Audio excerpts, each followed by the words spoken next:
وانا ليه لما اكون بحب حد ممكن ابلعه زلط؟ والزلط هنا مقصود بيه كلمه وحشه يقبلها منك يكون ما بيقبلهاش من حد تاني، بعد، اهمال، مقابله مش حلوه، المهم اي زلط. للاسف احنا عندنا كده بعض المعتقدات والافكار، عندنا دواير في حياتنا بنحط كل شويه ناس في دايره من دوائرنا. من ضمن الدواير دي دايرة بنحط فيها المقربين تحت بند العشم وتحت بند ان احنا قريبين هيبلعوا لي الزلط. نعمل معاهم حاجات ما نقدرش نعملها مع الاغراب. لما حد غريب يكلمني لازم ارد عليه على طول وابتسم في وشه، وزي ما بنقول كده وبنسميها بتعامل معاه بالشوكة والسكينة. الحد اللي انا بحبه ممكن اهمله، ما ردش على تليفوناته ان هو هيقبل، ودي بقى اللي بنسميها الضمان. انا ضامن وجوده فبالتالي هتعامل معاه باي طريقة كانت لانه كده كده موجود. لكن انا عايزه اقول لك ما تراهنش على كده.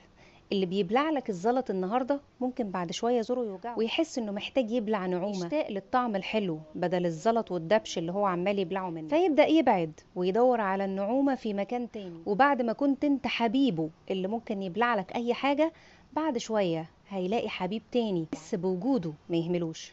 المفروض ان دايره المحبين دي ما بيخرجوش بره دايره الذوق عندي، لان المفروض ان انا اصلا كده دي حياتي مع كل الناس سواء كانوا مقربين او لا.